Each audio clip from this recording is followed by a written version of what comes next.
అతి విశ్వాసం is always a counter productive quality. అది అంటే మనిషి తను గొప్పగా పర్ఫామ్ చేయాలనుకున్న ఏ వ్యక్తి అయినా సరే అది ఏ స్థాయిలో ఉన్న వాళ్ళైనా సరే అది వాళ్ళకి కౌంటర్ ప్రొడక్టివ్గా మారుతుంది. అది ఏ రకంగా కూడా వ్యక్తులకు ఉపయోగపడని అంశంగానే ఉంటుంది. కాబట్టి మనకున్న కాన్ఫిడెన్స్ లెవెల్ ఏంటి? ఇప్పుడు గ్రూప్ 1లో మెయిన్స్ ఎగ్జామ్ రాస్తున్నాం, వీళ్ళకి ఏమి విశ్వాసం ఉండాలా? నేను ఎట్లైనా చింపేస్తా భయ్, అది చేస్తా భయ్, అట్లేం లేదు, నేను చదువుకున్నా ఏం కాదు, ఇట్లా మాట్లాడుతున్నానంటేనే that fellow is not fit for this exam అని అర్థం.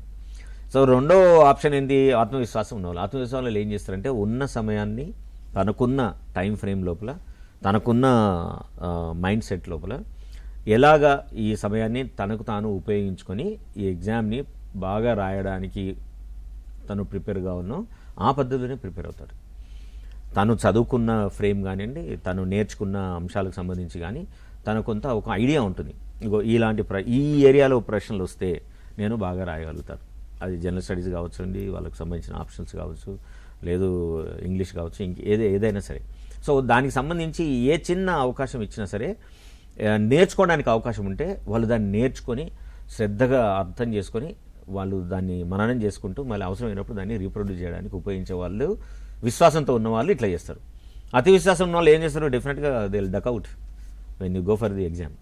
వాళ్ళ పేపర్ చూడడానికి ఒక్కోసారి ఇది చేస్తా అది చేస్తా అనుకున్న వాళ్ళు ఎగ్జామ్ పేపర్ చూడడానికి బ్లాంక్ అనిపిస్తుంది, ఎందుకంటే ఆ క్వశ్చనే అర్థం కాదు.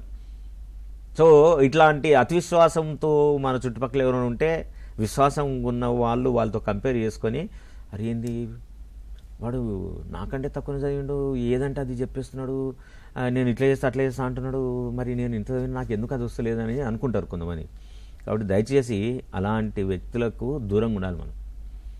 వాళ్ళు చేసే ప్రవర్తన, వాళ్ళు చేసే అడావుడి, వాళ్ళు మాట్లాడే మాటలన్నీ చూసి దాన్ని మీరు ఓన్ చేసుకొని you don't try to apply your self and don't punish your self.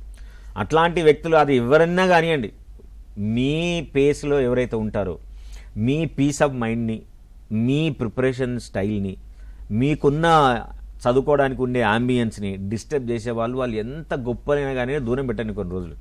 You tell them, వాళ్ళకి దయచేసి చెప్పండి మీరు నథింగ్ రాంగ్ ఇన్ దట్.